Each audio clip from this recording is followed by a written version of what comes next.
चलिए आज चलते हैं भागलपुर का थोड़ा कुछ जानकारी लेते हैं। भागलपुर का प्रमुख नदियाँ जैसे होता है ना, गंगा नदी, कोसी नदी, बड़वा नदी, चंदन नदी। ये चार चार नदी है। कहाँ पे? भागलपुर में। कौन कौन नदी है? गंगा, कोसी, बड़वा और चंदन। भागलपुर का प्रमुख मिट्टी क्या है? चीनी मिट्टी। कौन मिट्टी? चीनी मिट्टी, लाल मिट्टी, ये बलुआ मिट्टी, ग्रेनाइट मिट्टी। चार मिट्टी। कौन कौन मिट्टी? चीनी मिट्टी, लाल मिट्टी, बलुआ मिट्टी और ग्रेनाइट मिट्टी। चार मिट्टी, ठीक है। अगर बात किया जाए भागलपुर का क्षेत्रफल कितना है, तो भागलपुर का क्षेत्रफल कितना है? 2569 वर्ग किलोमीटर। कितना? 2569 वर्ग किलोमीटर, ठीक है। भागलपुर का क्षेत्रफल ये हो गया। फिर भागलपुर का जनसंख्या कितना था? मतलब 2011 के अकॉर्डिंग होगा 30 लाख 37,766 पॉपुलेशन है। 30,37,766 पॉपुलेशन है। अब भागलपुर का घनत्व कितना है? 1182 मतलब 1 किलोमीटर के एरिया में 1182 लोग रहते, निवास करते हैं, ठीक है। तो भागलपुर का लिंगानुपात कितना है? मतलब 1000 लड़का में 880। भागलपुर का साक्षरता दर कितना है? मतलब वहाँ भागलपुर में कितना पढ़े लिखे लोग हैं? तो वहाँ 63.14% है। कितना? 63.14। देखिए, भगदमपुर वैसी जगह जो भाग्यशाली हो। चंपानगर, महाभारत कर्ण की राजधानी चंपानगर था। महाभारत जो ना कर्ण की राजधानी का क्या था? चंपानगर था, ठीक है। अब आगे जिक्र करते चंपा किसका राजधानी? अंग का चंपा है। अंग महाजन पद की राजधानी चंपा। अंग का राजधानी क्या है? चंपा। देखिए, मालिनी मतलब पुराना नाम क्या था? चंपा। मालिनी का पुराना नाम क्या था? चंपा। मालिनी का पुराना नाम क्या था? चंपा। चंपा का पुराना नाम क्या था? मालिनी। चंपा का पुराना नाम क्या था? मालिनी। हवन तत्संग ने 7वीं शताब्दी जब भारत आया था, जब हवन संघ ने क्या बोलते, 7वीं शताब्दी में जो भारत आया था, तो चंपा के बारे में भी पर्याप्त दी थी। जिस स्थान से वो गुजरा था, क्या किया था? गुजरा था। जैसे भागलपुर यानी सुभद्रनी मतलब सम्राज्ञी बनी है, आई थी। सम्राज्ञी बनी आई थी। चलकर मौर्य वंश का शासक था। कौन था? मौर्य वंश का शासक था, ठीक है। मौर्य वंश का शासक था। बिंदुसार से विवाह हुआ था। तो मौर्य वंश का शासक था ना, तो मौर्य वंश से विवाह हुआ था सुबंग को। किसका? सुबंग द्रंगी को, ठीक है। बिंदुसार का पुत्र का नाम क्या था? बिंदुसार का पुत्र का नाम क्या था? अशोक था। बिंदुसार का पुत्र का नाम क्या था? अशोक, ठीक है। जैसे नंद वंश, मौर्य वंश, गुप्त वंश, गौड़ वंश, हर्ष, पाल, सेन शासक था। कौन कौन? नंद, मौर्य, गुप्त, गोंड, हर्ष, पाल, सेन शासक था, ठीक है। हुमायूं का भागलपुर में 2 से 3 दिन तक पांडव डाला था। मतलब क्या है ना, हुमायूं ने भागलपुर में 2 से 3 दिन क्या किया था? वहां मतलब अपना पड़ाव डाला था। क्योंकि डाला था। हुमायूं शेरशाह सूरी से युद्ध करने से पहले, जो हुमायूं था ना, शेरशाह सूरी से युद्ध करने से पहले 2 से 3 दिन भागलपुर में डाला मतलब रहा था। देखिए, अब बात अगर किया जाए विक्रमशिला विश्वविद्यालय और नालंदा विश्वविद्यालय के नष्ट करने वाला था एक ही नाम, जिसका नाम था बख्तियार खिलजी। नष्ट करता। देखिए, नालंदा विश्वविद्यालय और विक्रमशिला विश्वविद्यालय नष्ट करने वाला कौन था? ये था विक्रमशिला विश्वविद्यालय और नालंदा विश्वविद्यालय नष्ट करने वाला कौन था? बख्तियार खिलजी। कौन था? बख्तियार खिलजी, ठीक है। विक्रम विश्वविद्यालय की स्थापना किसने की थी? धर्मपाल। विक्रम विश्वविद्यालय अगर पूछेगा, जो स्थापना किया था वो धर्मपाल किया था 775 से 800 ईस्वी बीच में, यानी 8वीं शताब्दी में। इसका निर्माण करवाया था 8वीं से 9वीं से 10वीं शताब्दी से 13वीं शताब्दी में ये नष्ट हो गया था। 13वीं शताब्दी तक क्या हो गया था? नष्ट हो गया था। अब विक्रमशिला विश्वविद्यालय कौन सा गांव में? अंतिचक गांव था। अंतिचक गांव। कौन सा चक? अंतिचक गांव। 160 बिहार का तथा व्याख्यान के लिए अनेक कक्ष था।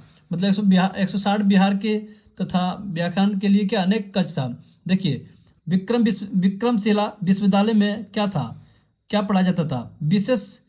विशेष विषय व्याकरण, तर्कशास्त्र, मीमांसा, तंत्र, विधिवाद, ये सब पढ़ाया जाता था। कहाँ पे? विक्रमशिला विश्वविद्यालय में, ठीक है। आचार्य दीपंकर श्री ज्ञान विक्रमशिला विश्वविद्यालय से उत्पत्ति हुई।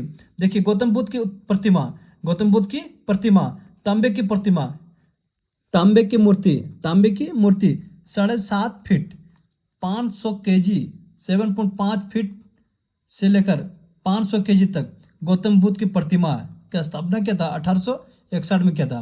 गौतम बुद्ध की प्रतिमा का स्थापना 1861 में किया था। ठीक है, अब बात रहे सुल्तानगंज रेलवे स्टेशन का काम चल रहा था। उस वक्त क्या सुल्तानगंज रेलवे स्टेशन का क्या चल रहा था, काम चल रहा था। गौतम बुद्ध की मूर्ति गुप्तकालीन में हुआ था। गुप्तकालीन में किसका मूर्ति हुआ था, गौतम बुद्ध का। नालंदा मूर्तिकला, नालंदा मूर्तिकला शैली, देखिए पाटलिपुत्र शैली, रखल दास बनर्जी, कौन था, रखल दास बनर्जी। ठीक है, पाटली शैली, देखिए नालंदा मूर्तिकला शैली, पाटलिपुत्र शैली, रखलदास बनर्जी। ठीक है, पाटलिपुत्र शैली अभी वर्तमान में कहाँ है, लंदन के संग्रहालय में, लंदन के संग्रहालय। तिलका मांझी जबरा पहाड़िया के नाम से जाना जाता है। तिलका मांझी क्या था, जबरा पहाड़िया के नाम से जाना जाता था। अब बात अगर किया जाए वर्ष 1784 को अंग्रेजी के खिलाफ पहला शास्त्र विद्रोह 1885 पहला विद्रोह में तिलका मांझी थे। कौन था, तिलका मांझी 1885 में, और 1885 तक तिलका मांझी की मृत्यु हो गई थी। तिलका मांझी की मृत्यु कब हुआ था, 1885 में। देखो अजगबीनाथ, अजगबीनाथ किसको बोलता है, जिसको अभी सुल्तानगंज का अभी न्यू नाम रखा था अजगबीनाथ, वहीं पे शिव मंदिर है। क्या है, शिव मंदिर। अजगबीनाथ को गंगा क्या बोलते हैं, अजगबीनाथ को गंगा को क्या बोलते हैं, जहानवी नाम से जाना जाता है। जहानवी, क्या नाम है, जहानवी नाम से जाना जाता है। जहानवी क्यों पड़ा, क्यों रखा, जहनु, जहनु नाम के एक ऋषि थे। जहनु नाम के क्या था, एक ऋषि था। यहाँ पर अपना ध्यान लगाते थे, यहाँ पे क्या अपना ध्यान लगाते थे। भागीरथ में जब तक गंगा को जमीन में बुला लिया था, जब तक गंगा को क्या क्या जमीन में बुला लिया था, धरती में बुला लिया था, जहाँ जहाँ वो जा रहे थे उसके पीछे पीछे गंगा आ रहे थे। जहाँ जहाँ मतलब वो जा रहे थे ना, वहाँ वहाँ गंगा भी पीछे पीछे आ रहे थे। रास्ते में जहनु ऋषि का जो कुतिया पड़ी, जब वहाँ पर गंगा पहुँची, इसे मैं साथ में लेकर बाहर लेकर जाऊंगा। ऐसा क्या बोला, मतलब क्या, इसे मैं साथ में लेकर बाहर लेकर जाऊंगे। उनकी घर, उनकी कुटिया का अनेक बाएं से ऋषि कुटिया नाराज हो गए थे, नाराज हो गए थे। उन्होंने पूरे गंगा पानी पी लिया। तो उन्होंने क्या किया था, ऋषि का मतलब ऋषि कुटिया नाराज हो गए थे, और उन्होंने क्या किया था, पूरे गंगा का पानी पी लिया था। बात से काफ़ी लोग परेशान हो गए थे। देखिए अब बात रहे भागीरथ, भागीरथ में काफ़ी मनोबल किए, गंगा नदी को अपने शरीर से वापस बाहर निकाल उस वक्त से कहने लग गया। ऋषि ने अपना गंगा को एक नाम दिया, ऋषि ने गंगा को एक नाम दिया, पुत्री का नाम दिए थे उन्होंने, पुत्री जैसे मानने लग गया, और उन्होंने जाह्नवी नाम पड़ गया। ठीक है, जाह्नवी ये एक वह स्थान है जो उत्तर की ओर से गंगा बहने लगती थी, उत्तर की से गंगा बहने लगती थी, उत्तर वाहिनी हो जाता था, जो जाह्नवी और में बहती थी। और एक बनारस में भी एक बहती है उत्तर वाहिनी, क्या बहती है, उत्तर वाहिनी। ठीक है, बनारस में क्या बहती है, उत्तर वाहिनी। देखिए भागलपुर या बनारस में दोनों जगह थे ये नदियाँ उत्तर वाहिनी हो जाता है। भागलपुर और बनारस में क्या होता है, दोनों जगह ये उत्तर वाहिनी हो जाता है। देखिए कांवड़ यात्रा की शुरुआत माना जाता है कि ये शुरुआत अजगबीनाथ से ही शुरुआत हुई थी, अजगबीनाथ से ही शुरुआत हुई थी। और यहाँ से गंगा जी जल लेकर जाते थे बैद्यनाथ धाम देवघर। कहाँ, बैद्यनाथ धाम देवघर। बैद्यनाथ धाम ज्योतिर्लिंगों है, मतलब ज्योतिर्लिंग है जो शिव जी का गंगा का जल चढ़ाता है। ठीक है, कांवड़ यात्रा की शुरुआत किसने की थी, देखिए कांवड़ यात्रा की शुरुआत किसने की थी, 3 लोगों के नाम लिया जाता था, 3 लोगों का नाम लिया जाता था। 3 में से किसी एक ने की है। कहीं बोला जाता था श्रवण कुमार ने की थी, कहीं बोला जाता था परशुराम ने की थी। तो एक श्री राम यहाँ से लेकर पानी लेकर बैद्यनाथ धाम गए थे। एक श्री राम जो थे यहाँ से लेकर क्या कहता पानी बैद्यनाथ धाम गए थे। ऐसा क्यों किया था, रावण युद्ध हुआ था, रावण युद्ध हुआ था, एक ब्राह्मण को मारा था, ठीक है। बाद से उनका पश्चाताप करना था। तो इस ब्राह्मण को मारने का पश्चाताप यहाँ से कांवड़ यात्रा शुरू की, उनका ये पश्चाताप पूरा हुआ था। मतलब राम और रावण युद्ध जो हुआ था ना, तो एक ब्राह्मण को मारा था, मतलब एक ब्राह्मण को जो मारा था, तब बाद से उनका क्या है ना, पश्चात हो गया, करना पड़ा था, मतलब बोलो पश्चाताप करना हो था। तो इस ब्राह्मण को क्या मारने का पश्चात यहाँ का कांवड़ यात्रा शुरू का उनका ही पश्चाताप पूरा हुआ था, ठीक है। तो बात अगर किया जाए कांवड़ यात्रा की शुरुआत हुई किस काल में हुई थी, तो रत्ता युग में हुई, जिसको बोलते त्रेता युग, ठीक है। भगवान शिव जब समुद्र मंथन हो रहा था तो बहुत सारा विष निकला, भगवान शिव ने विष पी लिया था। तो गला में भगवान शिव ने विष पी लिया तो गला नीला पड़ गया था। मतलब भगवान शिव जब समुद्र मंथन हो रहा था ना, तो बहुत सारा विष निकला था, मतलब भगवान शिव ने क्या कहता, विष को क्या कहता, उसको पी लिया था। और जो गला में भगवान शिव ने विष को पी लिया तो गला नीला पड़ गया था। तो उनका नाम था नीलकंठ, उनका नाम क्या था, नीलकंठ। तो नीला पड़ गया था, नीलकंठ हो गया। साथ में उनका शरीर में बहुत सारा प्रभाव पड़े थे, मतलब उसका शरीर में इतना इफेक्ट पड़ा ना कि उनका शरीर में गर्मी बहुत बढ़ गया था, बढ़ गए। उस गर्मी को शांत करने के लिए क्या किया था, भगवान शिव को मंदिर उसके ऊपर पानी चढ़ाया जाता था। भगवान शिव मंदिर उसके ऊपर पानी चढ़ाया जाता था। पानी हमेशा गिरता रहता था, पानी हमेशा क्या करता था, गिरता रहता था। या फिर ठंडी ठंडी बेलपत्र चढ़ाया जाता था, मतलब ठंडे ठंडे क्या करता था, बेलपत्र को चढ़ाया जाता था। तो कावड़ को जल ले करके इसको नहलाया जाता था। तो कावड़ लोग क्या करता था, इसको जल लेकर क्या करता, नहलाया जाता, मतलब स्नान करवाया जाता था। तो इसको विष का प्रभाव पड़ा था, मतलब इसका विष का क्या प्रभाव पड़ गया था, गर्मी बढ़ गई थी। उनको शांत करने के लिए ये कावड़ का जल चढ़ाया जाता था, मतलब उसको क्या करता, मतलब शांत करने के लिए क्या कावड़ का जल चढ़ाना पड़ता था, किसको, शिव जी को, भगवान शिव जी को, ठीक है। कहलगांव में गुरु वशिष्ठ ऋषि दुर्वासा गुरु वशिष्ठ ऋषि दुर्वासा ऋषि कोहल ने काफी तप किया था। कहलगांव में एक बाटेश्वर महादेव मंदिर भी है। अभी भी कहलगांव अगर जाइएगा ना, तो एक बाटेश्वर मंदिर, महादेव मंदिर भी मिलेंगे। तो वासीश्वर महादेव के नाम से भी जाना जाता था, किसका नाम से, वासीश्वर। गुरु वशिष्ठ यहाँ पर शिवाजी को पूजा करते थे और उनका नाम पर वासीश्वर महादेव नाम पड़ गया था। कौन सा स्वर, वासीश्वर, ठीक है। वासीश्वर का नया नाम क्या था, बाटेश्वर महादेव के नाम से भी जाना जाता था, बाटेश्वर के नाम से भी जाना जाता था, ठीक है।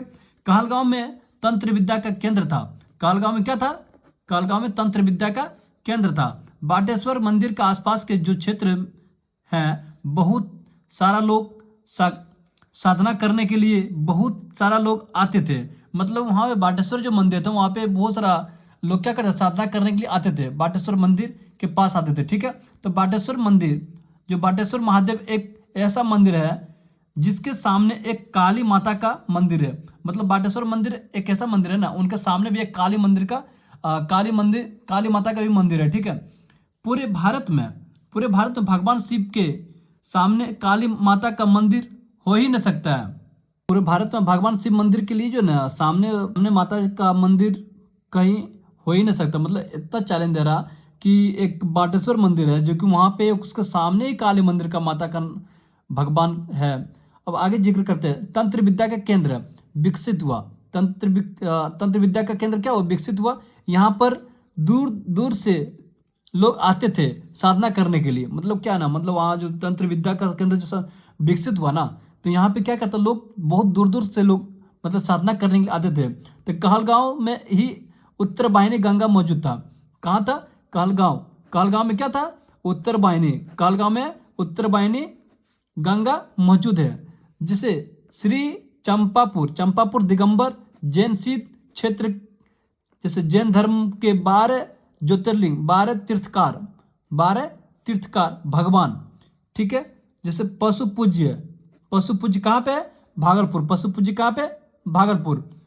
आगे बात अगर किया जाए पातलपुरी, पातलपुरी क्या नाम है, पातलपुरी गुफा, पत्थर घट्टा पहाड़ी।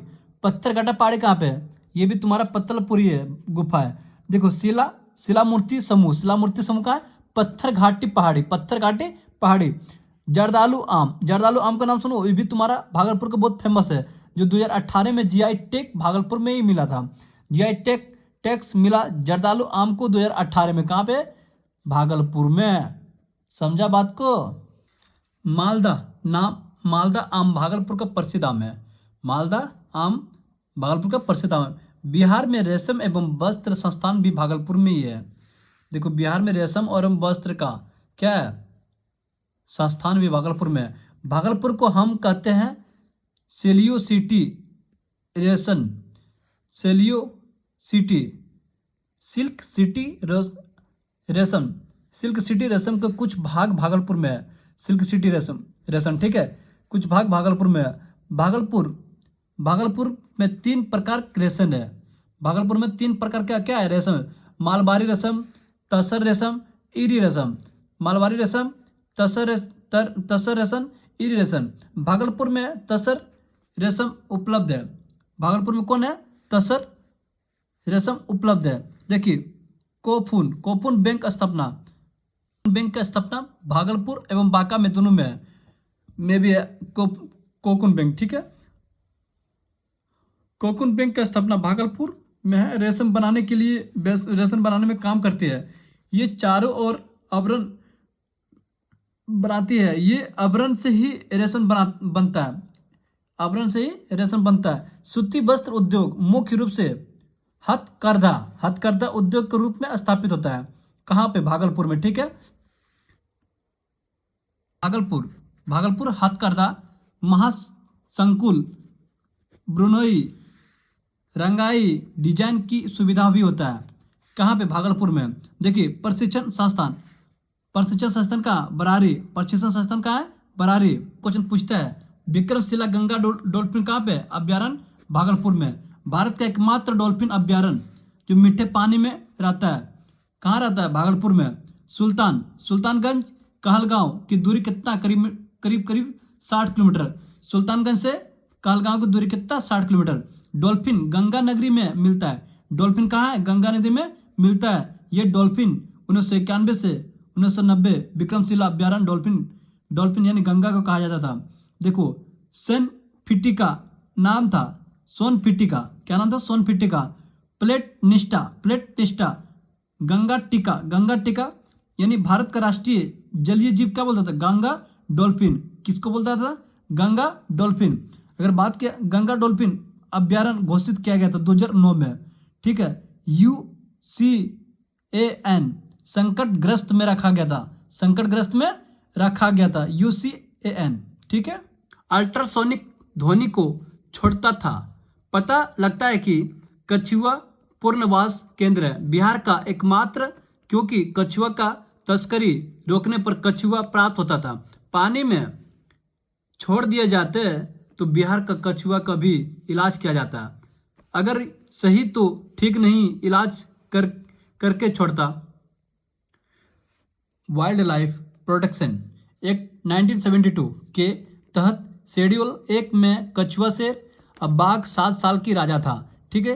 कदमा में गरुड़ प्रजनन केंद्र, कदमा में गरुड़ प्रजनन केंद्र भागलपुर में। भगवान विष्णु का बहन माना जाता था, किसको कदवा में जो गरुड़ प्रजनन था ना केंद्र भागलपुर का, उसको क्या भगवान विष्णु का बहन माना जाता था, गरुड़ को। किसको, गरुड़ को। कदवा कहाँ पे, भागलपुर गरुड़, कंबोडिया गरुड़, असम में गरुड़। ये सब चीज़ क्या ना, मतलब अपना इन लोगों का रूप माना जाता था, ठीक है। अब 3 जगह स्नान करती थी, 3 जगह क्या स्थान मतलब स्नान करती थी। गरुड़ विश्व में 3 जगह गरुड़ केंद्र है, 3 जगह ही केंद्र है। कहाँ का था, भागलपुर, कंबोडिया और एक असम में था, ठीक है। दुनिया भर में करीब 1600 गरुड़ों में 600 सिर्फ कदवा में ही है, कदवा, ठीक है। बड़े गरुड़ का विश्व में यह तीसरा प्रजनन स्थल है। बड़े गरुड़ का विश्व में कितना स्थान पे है, तीसरा प्रजनन स्थल है। भागलपुर में सुंदरबन में गरुड़ पूर्णवास सभी बनाया गया है। देखिए, गरुड़ को कोई भी प्रॉब्लम है तो इनका इलाज पूर्णवास खोला गया है। ठीक है, सुंदरबन भागलपुर विश्व में एक पूर्णवास केंद्र है जो भागलपुर में है। अब बात कर लुप्त प्राय प्रजाति जिसको बोलते हैं एंडर जेंडेड एस्फिस मंजुला काला चित्रकला। ठीक है, यहाँ तक कोई दिक्कत? मंजुला कला क्रमिक एवं श्रृंखलाबद्ध कहानियाँ मौजूद है। कहानियाँ एवं श्रृंखलाबद्ध का कहानियाँ मौजूद है। कहानियाँ है किसकी? बाला बिहुला और बिसहरी की कहानी मंजुला की कहानी है। ठीक है, बिसहरी मतलब सादागार शिव जी का दातक पुत्री माने जाते थे। शिव जी को दातक पुत्री माने थे किसको? सौदागर को, सौदागर। ठीक है, अब बिसहरी सौदागर मतलब कहने का सौदागर के पास जाती थी, कहती है कि तुम मेरी पूजा करो। सौदागर कहती है तुम मेरी पूजा करो। सौदागर कहती है मैं तुम्हारी पूजा नहीं करूँगा, शिव जी की पूजा करूँगा। मैं तुम्हारी पूजा नहीं करूँगा, मैं शिव जी की पूजा करूँगा। क्या कहती है कि मैं तुम्हारी पूजा नहीं करूँगा, शिव की पूजा करूँगा। बिसहरी चाहती है कि मेरी पूजा की जाए।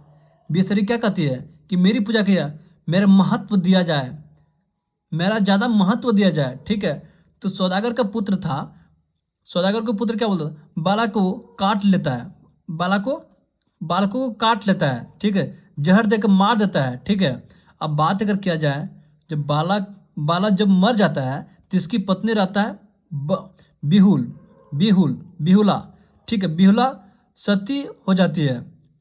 बिहुला क्या होता है? सती हो जाता है। बिहुला जब सती हो जाता है तो बिहुला बोला को स्वर्ग में जा कर के फिर वापस ले आती है। क्या बोलता बिहुला ने बोला कि स्वर्ग में जाकर फिर से वापस ले आती है। तो बिहुला स्वर्ग गई कैसे? तो मंजूसा का उनमें होता है जिसको इमारतनुमा नौका बैठकर स्वर्ग गई। इमारनुका जो नौका था ना, उसको बैठकर क्या था? स्वर्ग गई। बालक को वापस लेकर आई।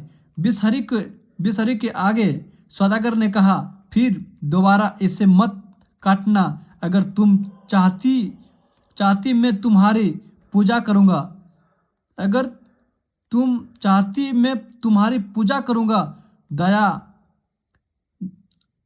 दाया हाथ से पूजा नहीं करूँगा, तुम्हारी पूजा बाया हाथ से करूँगा।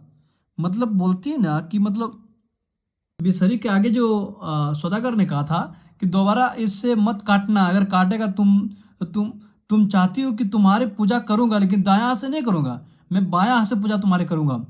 ठीक है, तो बिसहरी की पूजा आज भी बाएं हाथ से ही होती है, ना दाया हाथ से नहीं होती है।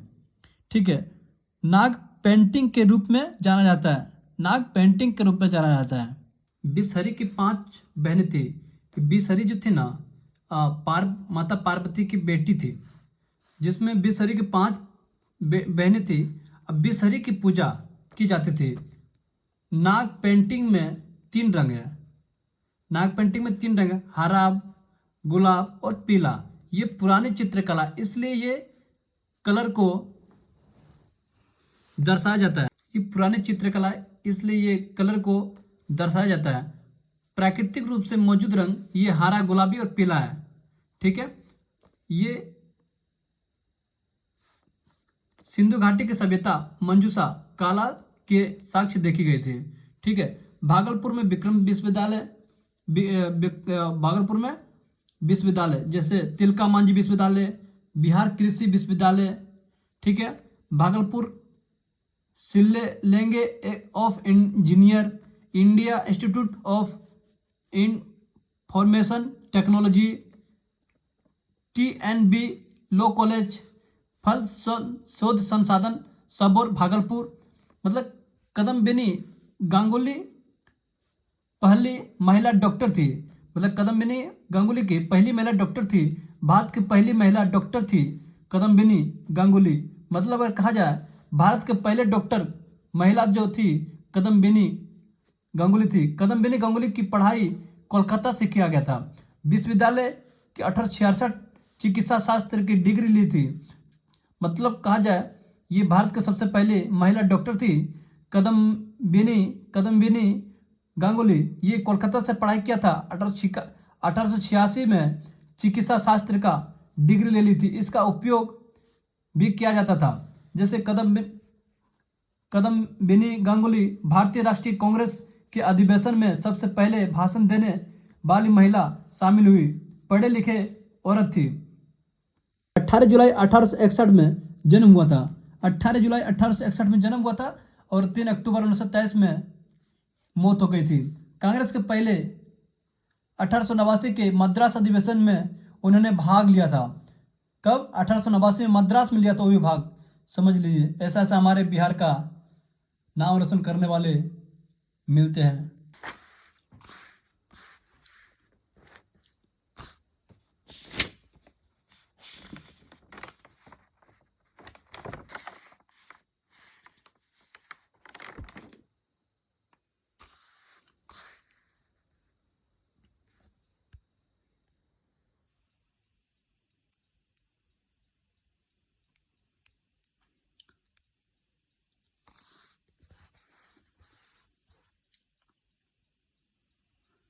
उन्नीस सौ 6 ईस्वी में कोलकाता कांग्रेस अवसर पर आयोजित महिला सम्मेलन के अध्यक्ष की थी। बाबा वृंदावन मंदिर, बूढ़ी काली मंदिर, कोलगंज रोक मंदिर, बाबा वृंदावन नाथ मंदिर, बूढ़ी काली मंदिर, कोलगंज रोक मंदिर, लाजपत पार्क, महर्षि मही आश्रम, वृंदानाथ मंदिर, महावीर जैन मंदिर, dairy food wood museum park, Mandar hill Bhagalpur 244 panchayat में है। भागलपुर में 1542 गांव है। भागलपुर में 242 पंचायत और जिसमें 1542 गांव है। आप भागलपुर का पुराना नाम भागदत्तपुरम थे। भाग्यशाली नाम से पड़ा हुआ था। भागलपुर में रामायण महाभारत सीरियल फिल्म देखा गया था। ठीक है, भागलपुर में रामायण एवं महाभारत सीरियल फिल्म को देखा गया था। भागलपुर में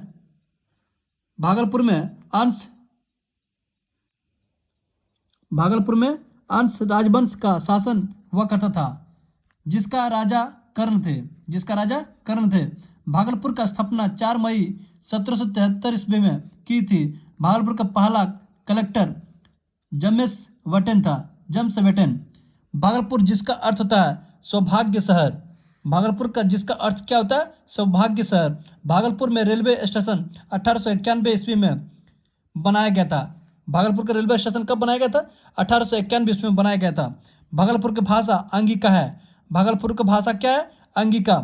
और बाकी तो बोले जाते हैं, भोजपुरी भी बोलते हैं, हिंदी भी बोलते हैं, इंग्लिश भी बोलते हैं, उर्दू भी बोलते हैं, लेकिन मेन जो प्रचलित भाषा अंगिका है। प्राचीन काल में अंगिका के नाम पर अंगिका 30 मिलियन लोग बोलते हैं। हमारे प्राचीन काल में लगभग 30 मिलियन मतलब कहा जाए 30 लाख लोग अंगिका बोलते हैं। पूरी दुनिया में 50 मिलियन अंगिका भाषा बोली जाती है। पूरी दुनिया में कितना भाषा बोली जाती है अंगिका का? 50 मिलियन कहा जाए, यानी 50 लाख लोग बोलते हैं। 30 मिलियन यानी 3 करोड़ लोग से 5 करोड़ लोग का करीब बोलते हैं। ठीक है, 5 करोड़ मतलब 50 मिलियन तक, मतलब 5 करोड़ लोग भी बोलते हैं हमारे इस दुनिया में अंगिका भाषा।